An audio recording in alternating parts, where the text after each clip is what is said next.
Hi, so a couple of weeks ago I made a video on a lot of different Fairchild compressor plugins to see which one was best or which one suited which purpose most. At the end of that video I mentioned that I would really like to compare these plugins to a real Fairchild compressor, and I challenged companies like Heritage Audio, which makes the Fairchild compressor, or Undertone Audio, which makes the Unfairchild compressor, to maybe send me a unit and I would make a video about it. So, well, no, Undertone Audio did not send me an Unfairchild hardware compressor, but they did release a plug-in emulation of their acclaimed hardware unit. So, let's go.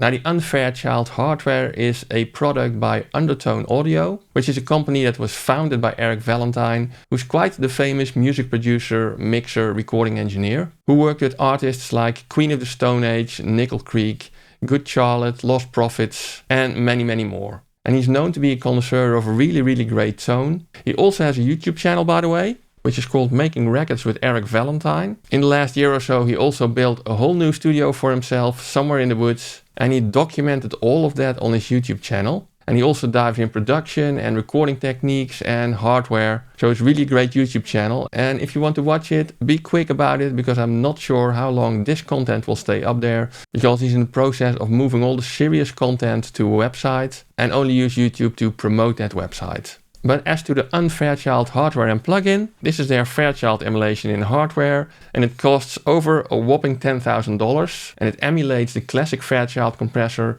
in a way that Eric Valentine thinks it should, and it also adds some extra time constants, the combination of attack and release time that a standard Fairchild compressor offers. Now, a few weeks ago they released a plug-in version of this hardware, which is supposed to be quite faithful to how the hardware sounds. So I wanted to check that out in this video and see how it matches up against the other Fairchild plugins that I compared a couple of weeks ago already. So let's dive in. This is the main page on the website. It finally happened, the Unfairchild plugin. Get your 14-day free trial here. If we go to the plugin page, you can see that it currently costs $99, which is the launch price, which will revert to $149 at a certain point. And the development of this plugin, testing and listening with Eric Valentine took over 6 months.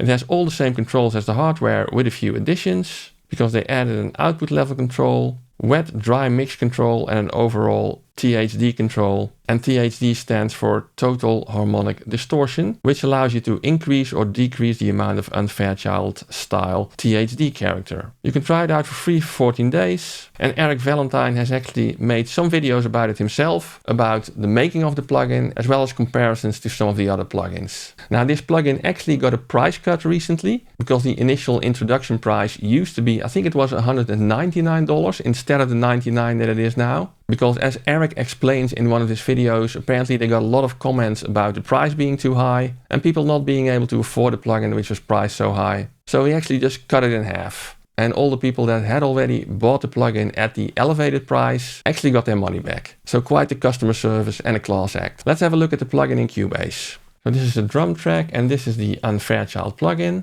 Now on top you can see the logo, which actually doubles as a way to check for updates. And you can see which version you're running. There are the presets. You can link the control settings for the left and right channel. They have oversampling up to a whopping 16 times. Output level, total harmonic distortion, mix knob, so you can do parallel compression, undo redo buttons. You can quickly change between two settings of the plugin, and you can vary the UI size as you like. And the question mark gets you the online help manual. Now, as for the plugin itself, on-off button, the VU meter can be set to bypass, which according to the manual actually bypasses the processing of the plugin. When set to VU, the input signal will be processed by the plugin and the VU will show the resulting output level. When set to the gain reduction mode, the VU meter will show the amount of gain reduction. And the forward setting balance, you cannot even set the plugin to that, and it's not used at the moment. You can set the input gain of the plugin over here. You can set the threshold at which it starts compressing. And you have the various time constants that are known from the Fairchild 1 to 6. But it also provides 4 more settings, var1 until var4. And this is for added flexibility. With the settings 1 to 6, the attack and release times are preset.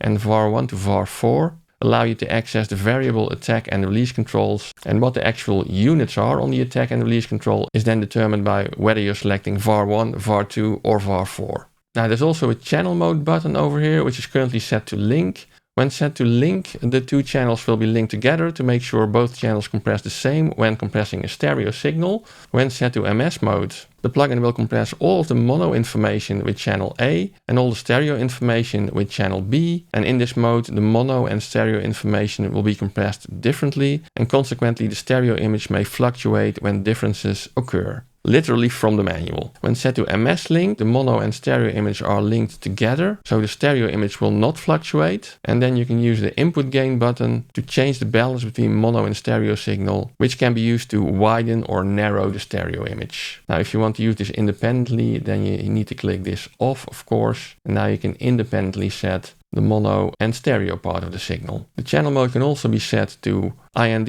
I guess this means individual, because in this way the two channels will behave like two individual mono compressors. Now there is a sidechain insert toggle over here, which you can set to external, which means the Unfairchild will respond to the signal routed to the key input of the plugin, which in Cubase means that you can set up a sidechain input over here, and then you can basically do sidechain compression based on the input of another signal. When set to internal, the compression will just be determined by the signal which is fed into the compressor. Now you may also see two DC threshold buttons over here, which I think the UAD Fairchild has as well. And this control does two things. It adjusts the range of volume that the threshold control is sensitive to, and it changes the ratio or knee of the compression. In the fully counterclockwise position, the Unfairchild is sensitive to the lowest range of input levels and has the softest knee or lowest possible ratio. As the control is turned clockwise, the ratio increases and the threshold becomes less sensitive and requires a higher threshold setting to maintain the same amount of compression. Again, literally from the manual, so you really have to experiment with it to get the sonic benefits. Now there's two quite recent additions to this plugin, so make sure you have the latest version, which currently is 1.02, and that's the function of these little screws over here. I think previously they were unused, but there's now also a high pass filter on the sidechain, which displays the value over here. So basically you can make sure that the compression is not triggered by low frequencies, but only the ones above the sidechain filter frequency. And there's a makeup gain control over here, which allows you to compensate for the gain reduction. And I think that's about it for controls. So quite a lot of controls, more than the standard Fairchild compressors, especially due to the VAR1 to VAR4 channel modes, which gives you a lot of flexibility with regard to attack and release times. Now before we check out how it sounds compared to other Fairchild plugins, if you like this video or find it useful at all, please give it a big thumbs up for the YouTube algorithm so that it gets shown to more people, subscribe to the channel and ring the little bell icon if you want to get notified when I publish another video. For even more support, you can consider using the super thanks button below the video, or if you intend to buy anything at these stores, I have affiliate links to all of them in the description below, and if you click one of them and buy anything in those stores, I will get a small commission without any additional cost to you, which is highly appreciated. But let's now check out what it sounds like. So the first comparison will be on drums, and we will be looking at the following plugins. Obviously the Unfairchild plugin, all of them are set to time constant 2. I've tried to set them to the same amount of gain reduction, with similar input and threshold settings, although to get to the same amount of gain reduction, sometimes I had to vary that a bit. And they've all been level matched as much as I could, of course. The next one is the Kit BB F67, the Blackbird version of the Fairchild, the classic UAD Fairchild, the 670, the Wave Fukechild, a classic in its own right by now, and also a rather new plugin being the Lindell Mu66, which is actually a 2-band compressor. But on this comparison I have disabled one of the bands, so it's more easy to compare them, only this band is active over here. So let's listen to how they compare. And if you want to listen to this at your own leisure in your own DAW, I've provided all of these examples with a download in the description below, so check it out. Now I will first be playing the drums without compression, and then switch between the Fairchild and some of the other ones so you can listen to the differences. So this is on drums.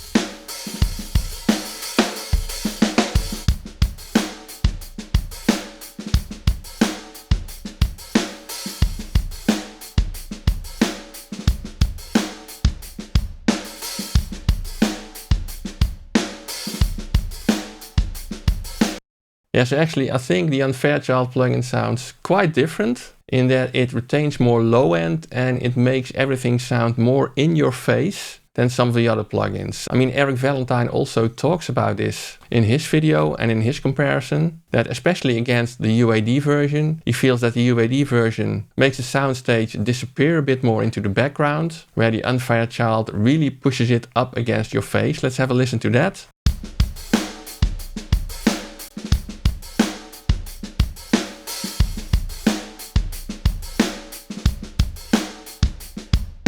Yeah, so very different indeed. Whether you like one or the other, it's up to you. But the Unfairchild is of course definitely the vision of Eric Valentine on how a Fairchild should sound. So let's check it out on acoustic guitar. And again, the Unfairchild and the other plugins are set to time constant 2 with, well, a moderate amount of gain reduction, I think, on the acoustic guitar. Let's have a look.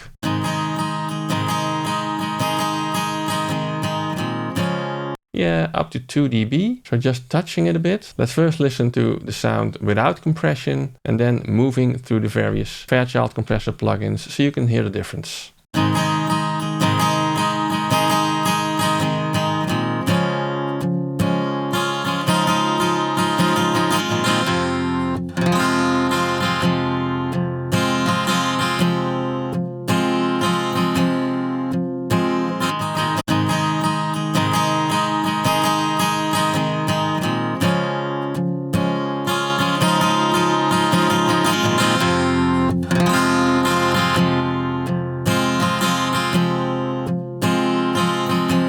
Yeah, what sticks out to me over here that you can really feel the control of the Unfairchild over here. So you can really hear that the signal is compressed and limited in dynamics. But let me know how you hear this, especially if you listen to it in your own DAW, where you can more easily listen to the same parts of the track on each compressor. So let's move on to vocals. And for this test, I'm using a sample from the Soulful R&B Vocals library, which is part of Cubase Pro 13 if you install it. This is what the vocal sounds without compression. The way you talk to me is killing me softly, but I don't mind.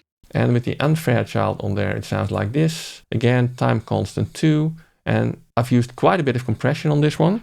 The way you talk to me is killing me softly, but I don't mind.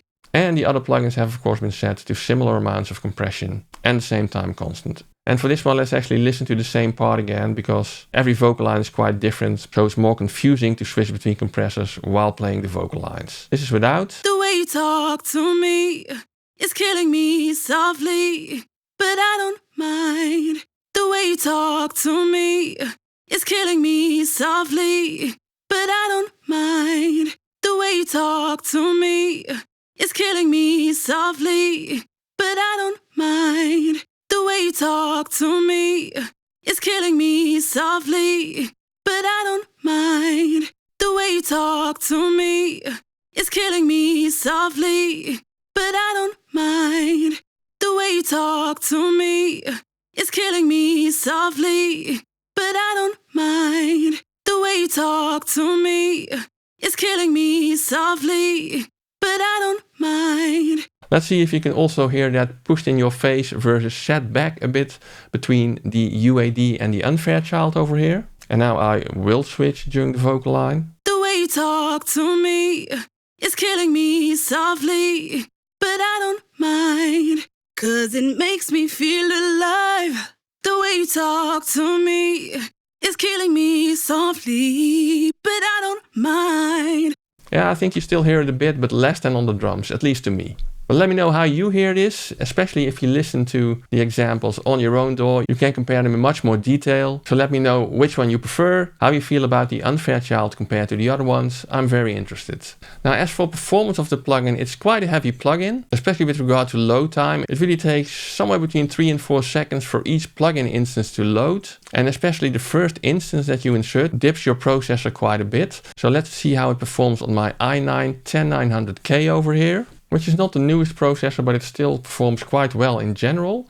So here I have a project with just one drum track, and the Unfairchild plugin is disabled, and all of the plugins in my control room are also disabled, and then the processor registers Well, there's 3 different measurements here. Let's see what happens if I enable the Unfairchild plugin. You see, especially the ASIO guard gets up there quite a lot, and that seems to be also what's represented here in this graph down here. So let's use the ASIO guard as a difference. And I would say it registers, I think these slots are 25% each. So I think it registers now at 15%. And without the plugin, it registers, well, I don't know, 2-3% probably. So the first instance of the Unfairchild that you enable uses quite a lot of CPU performance. I would say around 12-13% on my PC. However, if I now switch to the project, which has 16 of these tracks with the Unfairchild on there, and enable that.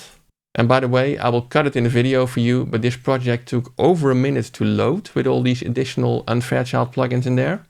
As you can see, there are 16 drum tracks, all with Unfairchild plugins on them. And if we now look at the processor performance, you can see that it registers, well, above 25% here. Let's call it 30. So it went from 15 to 30 with 15 additional tracks and plugins. So about 1% on my processor per plugin. So the initial instantiated plugin took quite a bit, about 12%. And after that, it's about 1% per additional instance. And when loading the project, it took around 3 seconds per instance in project startup time. Now, from a recent video by Eric, I understand that they were aware of this issue and that this version of the plugin actually improves on the performance already, but I think it's still quite up there. So let me know what you think about this plugin. Is it worthwhile? Can you hear the differences listening to this on YouTube? Maybe when you download the audio tracks and listen to it in your own DAW. Let me know what your experiences are. Whether you prefer the sound or maybe the sound of one of the other plugins, I'm very interested.